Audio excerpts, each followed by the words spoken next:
Hard hitting vlogs. Hello viewers, भाई video शुरू करने से पहले आपको बता दें कि इस वीडियो की लंबाई थोड़ा ज़्यादा हो जाएगी। अगर आप पूरा वीडियो देखेंगे तो आपको भारत के वर्तमान पॉलिटिकल नक्शे की पूरी जानकारी इसमें मिलेगी।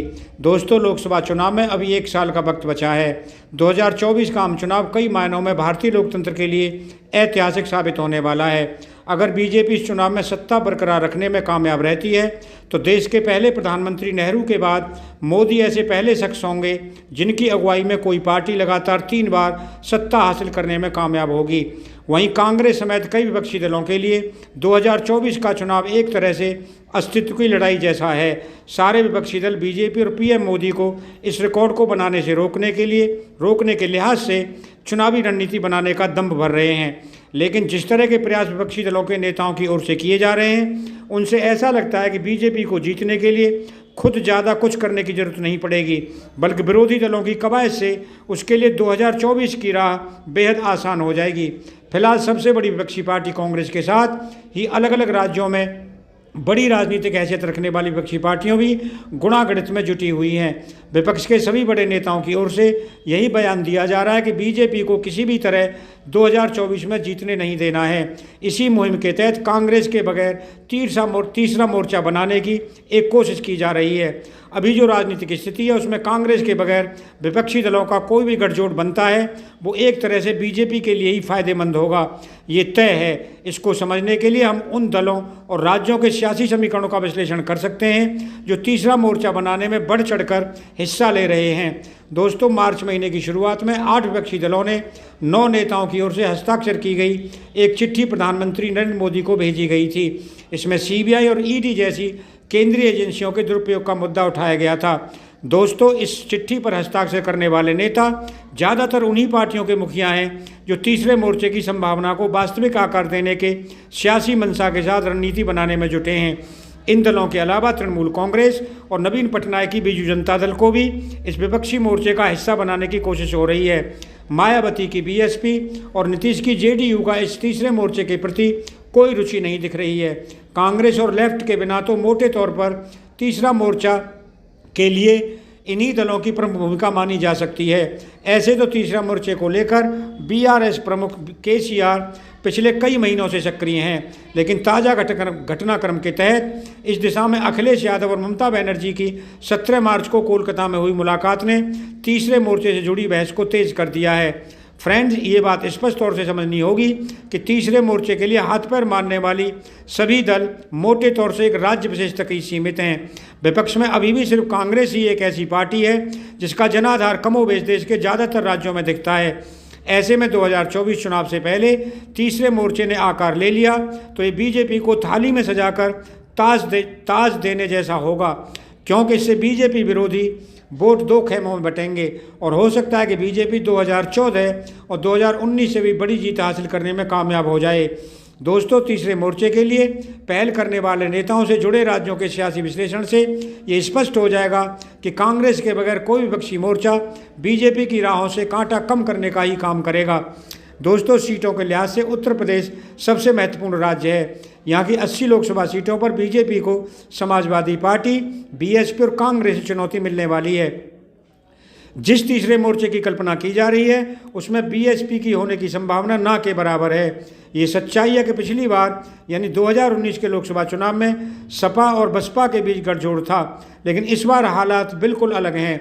जरा सोचिए कि जब पिछली बार सपा और बसपा एक साथ चुनाव लड़ी थी तब भी बीजेपी अपने सहयोगियों के साथ 64 सीट जीतने में कामयाब रही थी। इतना ही नहीं, बीजेपी को अकेले ही करीब 50% वोट हासिल हुए थे।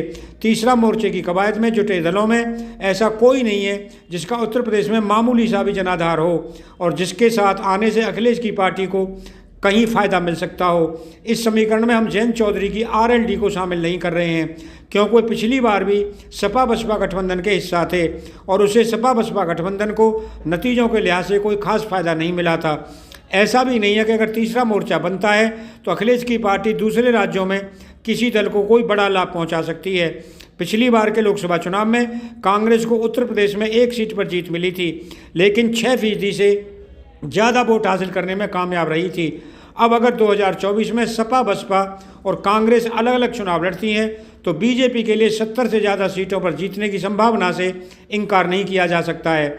उत्तर प्रदेश में भले ही कांग्रेस की हैसियत बहुत ज़्यादा नहीं रह गई हो, लेकिन सपा, बसपा और कांग्रेस के गठबंधन के जरिए ही बीजेपी की राह में कुछ कांटों की संभावना बन सकती है। ऐसे में साफ है कि तीसरा मोर्चा बनना सीटों के लिहाज से देश के सबसे बड़े राज्य में बीजेपी की जीत ही सुनिश्चित करेगा। ममता बनर्जी से मुलाकात के बाद अखिलेश यादव ने जिस तरह के बयान दिया है, उससे तो यही जाहिर होता है कि केंद्र में बीजेपी के विजय रथ को रोकने की बजाय उनकी ज़्यादा रुचि कांग्रेस से दूरी बनाए रखने में है। उनके बयानों में ही विरोधाभास है। एक तरफ तो वो कहते हैं कि विपक्षी मोर्चे में कौन होगा ये ज़्यादा महत्वपूर्ण नहीं है, बल्कि बीजेपी देश को बर्बाद कर रही है और इसे हटाना ज़्यादा महत्वपूर्ण है और हम बीजेपी को हराने के लिए ममता बनर्जी के साथ खड़े हैं। वहीं दूसरी तरफ अखिलेश कहते हैं कि समाजवादी पार्टी, बीजेपी और कांग्रेस दोनों से समान दूरी बनाकर चलेगी। शायद वो ये बात भूल रहे हैं कि विपक्षी गठबंधन में कांग्रेस के न होने से बीजेपी को सत्ता वापसी में रोकने के बारे में सोचना जागकर ख्वाब देखने के समान है, क्योंकि इस वक्त बीजेपी जितनी मजबूत है उसको चुनौती देना फिलहाल बेहद दूर हो कार्य है। हालांकि अतीत के अनुभव की वजह से कांग्रेस से दूर रहना अखिलेश की मजबूरी है, क्योंकि जिस तरह की छवि कांग्रेस की बनी हुई है उससे शायद अखिलेश को ये डर सता रहा है कि उत्तर प्रदेश में उनकी पार्टी को नुकसान न उठाना पड़ जाए। 2017 के विधानसभा चुनाव में कांग्रेस से गठजोड़ का खामियाजा अखिलेश यादव की पार्टी को भुगतना पड़ा था और उनके हाथ से यूपी की सत्ता निकल गई थी। वह जैसे ही 2022 में समाजवादी पार्टी कांग्रेस से दूरी बनाकर विधानसभा चुनाव लड़ी, उसके समर्थन में सुधार भी दिखा, उसके प्रदर्शन में सुधार भी दिखा। ये अनुभव ही अखिलेश को कांग्रेस से दूरी बनाए रखने के लिए मजबूर कर रहा है। लेकिन अगर वे सचमुच में चाहते हैं कि विपक्षी दल गठबंधन बनाकर बीजेपी को हराने के बारे में सोचें तो ये कांग्रेस को शामिल किए बिना मुमकिन नहीं है। दोस्तों, अब चलते हैं महाराष्ट्र की तरफ। लोकसभा सीटों के लिहाज से यूपी के बाद महाराष्ट्र का नंबर आता है। यहाँ लोकसभा की 48 सीटें हैं। फिलहाल इसकी संभावना बन रही है कि यहाँ महाविकास अघाड़ी के तहत एनसीपी, शिवसेना, उद्धव गुट और कांग्रेस तीनों मिलकर 2024 का चुनाव लड़ेंगे। अगर ऐसा होता है तो राष्ट्रीय स्तर पर जिस तीसरे मोर्चे की कवायद जारी है उसमें शरद पवार की एनसीपी की भूमिका खत्म हो जाएगी और अगर एनसीपी तीसरा मोर्चा का हिस्सा बनती है तो फिर महाराष्ट्र में उसे कांग्रेस से दूरी बनानी पड़ेगी। ऐसे भी पिछले 10 महीनों में महाराष्ट्र का सियासी समीकरण पूरी तरह से बदल गया है। शिवसेना एकनाथ गुट के साथ आने से 2024 में महाराष्ट्र में बीजेपी को कितना फ़ायदा होगा ये तो अगले साल ही पता चलेगा। लेकिन इतना तय है कि सूबे में एनसीपी और शिवसेना, उद्धव गुट बगैर कांग्रेस बीजेपी के लिए बहुत बड़ा खतरा साबित नहीं होंगे। किसी तरह से अखिलेश और केसीआर अगर कांग्रेस से दूरी बनाकर शरद पवार और उद्धव ठाकरे को तीसरा मोर्चा में आने को मना लेते हैं तो यहाँ भी विरोधी वोटों का बंटवारा होगा, जिसका सीधा फायदा बीजेपी को मिलेगा। पिछली बार शिवसेना के साथ मिलकर चुनाव लड़ते हुए बीजेपी ने 23 सीटों पर जीत हासिल की थी। तीसरा मोर्चा और कांग्रेस के अलग चुनाव लड़ने की संभावना से बीजेपी के लिए एकनाथ शिंदे के साथ मिलकर इस आंकड़े को 35 तक ले जाना आसान हो सकता है। दोस्तों, अब आते हैं पश्चिम बंगाल की तरफ। पश्चिम बंगाल में भी जिस तरह के सियासी समीकरण हैं उसमें तीसरा मोर्चा ममता बनर्जी के लिए भी नुकसानदायक है।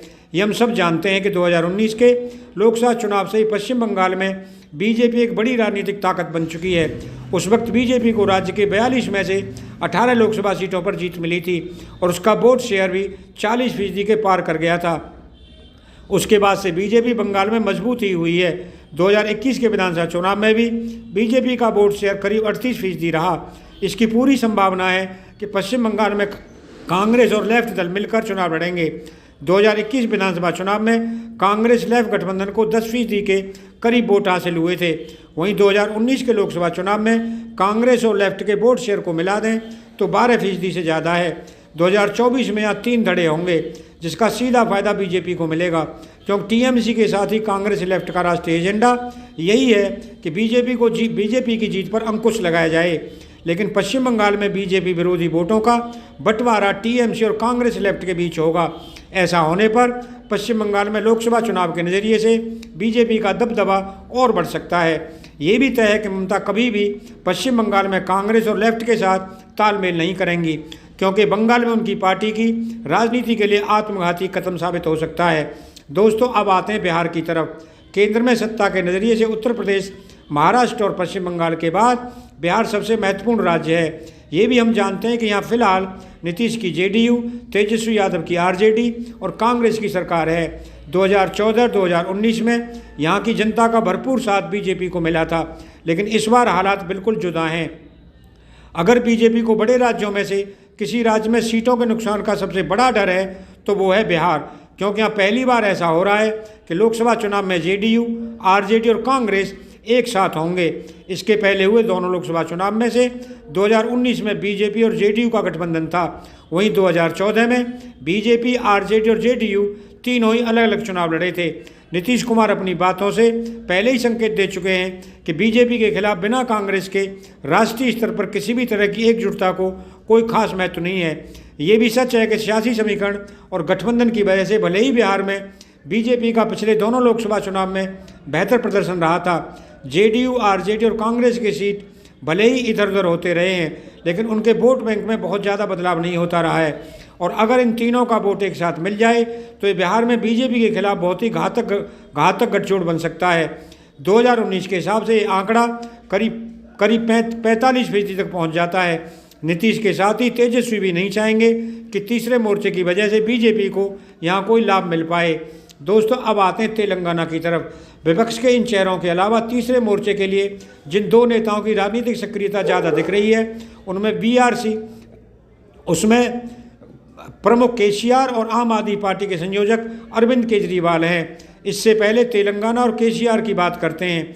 2024 से पहले इस साल के अंत में तेलंगाना में विधानसभा चुनाव भी होना है, चाहे विधानसभा चुनाव हो या फिर आगामी लोकसभा चुनाव। यहाँ केसीआर की पार्टी को बीजेपी से चुनौती मिलने वाली है, ये भी तय है। विपक्षी मोर्चाबंदी से कांग्रेस को दूर रखने में के चंद्रशेखर राव वैचारिक स्तर पर सबसे महत्वपूर्ण भूमिका निभा रहे हैं। ये नहीं भूलना चाहिए कि तेलंगाना से बाहर किसी और राज्य में उनकी पार्टी का कोई खास राजनीतिक आधार नहीं है। तेलंगाना में महज 17 लोकसभा सीटें हैं। 2019 में बीजेपी को इनमें से 4 सीटों पर जीत मिली थी और 2024 में उसे इससे ज़्यादा ही सीटें मिलने की संभावना है। अभी भी तेलंगाना उन चुनिंदा राज्यों में शामिल है जहां कांग्रेस थोड़ा बहुत मजबूत स्थिति में है। 2019 में कांग्रेस को यहाँ 3 सीटों पर जीत मिली थी और उसका वोट शेयर भी 29.4% रहा था। 2018 के विधानसभा चुनाव में भी कांग्रेस का वोट शेयर 28% से ज़्यादा था। ऐसे में केसीआर की कांग्रेस से दूरी तेलंगाना में भी हर नज़रिए से बीजेपी के लिए फ़ायदेमंद साबित होगी। अब बात करते हैं अरविंद केजरीवाल की। आम आदमी पार्टी अब राष्ट्रीय पार्टी बन चुकी है। दिल्ली के साथ ही पंजाब में भी उसकी सरकार है। अरविंद केजरीवाल को अच्छे से पता है कि देशव्यापी स्तर पर कांग्रेस जितना कमज़ोर होती जाएगी उनकी पार्टी को उतना ही फायदा होता जाएगा, और यही वजह है कि वो चाहते हैं कि विपक्षी मोर्चाबंदी में कांग्रेस से दूरी बनाई जाए। इसकी भी पूरी संभावना है कि फिलहाल आम आदमी पार्टी की जो स्थिति है उसके मुताबिक लोकसभा चुनाव में दिल्ली और पंजाब के बाहर उसे शायद ही किसी सीट पर जीत मिले। पिछले 2 बार की तरह दिल्ली की 7 लोकसभा सीटें बीजेपी जीतना चाहेगी। विधानसभा में भले ही बीजेपी और नरेंद्र मोदी का जादू नहीं चलता हो, लेकिन लोकसभा चुनाव में दिल्ली की जनता का भरपूर प्यार बीजेपी को मिलता रहा है। 2024 में इसमें केजरीवाल बाधा बन सकते हैं, इससे इनकार नहीं किया जा सकता। लेकिन अगर दिल्ली में केजरीवाल लोकसभा चुनाव में कांग्रेस से दूरी बनाए रखते हैं तो बीजेपी की राह उतनी मुश्किल नहीं होगी। ये नहीं भूलना चाहिए कि 2019 लोकसभा चुनाव में कांग्रेस को दिल्ली में 22% से ज़्यादा वोट हासिल हुए थे। ये आम आदमी पार्टी को मिले वोट से 4% से ज़्यादा था। अगर केजरीवाल और कांग्रेस एक ही पाले में आ जाते हैं तो दिल्ली में बीजेपी के लिए ज़्यादा मुश्किलें पैदा हो सकती हैं। हालांकि केजरीवाल की भविष्य के नज़रिए से राजनीतिक महत्वाकांक्षा को देखते हुए इसकी उम्मीद बहुत कम ही है कि वो कांग्रेस के साथ आएंगे, और यही वजह है कि दिल्ली में तीसरा मोर्चा बनने से बीजेपी को ही फायदा मिल सकता है। दोस्तों, लोकसभा चुनाव 2024 के संदर्भ में इन नेताओं और दलों के अलावा बड़े स्तर पर और कोई नहीं बचता है जो तीसरा मोर्चा के लिहाज से बहुत मायने रखता हो। इन अनुमानों और विश्लेषण के आधार पर ये तो कहा ही जा सकता है कि 2024 में बीजेपी को राष्ट्रीय स्तर पर किसी भी प्रकार की चुनौती देने के लिए कांग्रेस के साथ ही विपक्षी मोर्चे का विकल्प है, जो कम या ज़्यादा कारगर साबित हो सकता है। अगर ऐसा नहीं होता है तो चुनाव पूर्व तीसरा मोर्चा जैसा कोई भी विपक्षी गठबंधन बीजेपी के लिए बूस्टर का ही काम करेगा। वैसे भी तीसरा मोर्चा जैसी अवधारणा भारतीय राजनीति में तभी कारगर हो सकती है जब उसमें कुछ ऐसे दलों का जुड़ाव हो जिनका जनाधार एक से ज़्यादा राज्यों में हो, जो फिलहाल भारत में नहीं दिखता है। दोस्तों, अगर आपको वीडियो पसंद आया हो तो चैनल को सब्सक्राइब करें, वीडियो को लाइक करें, ज़्यादा से ज़्यादा शेयर करें। आप लोगों का बहुत बहुत धन्यवाद। Thank you very much.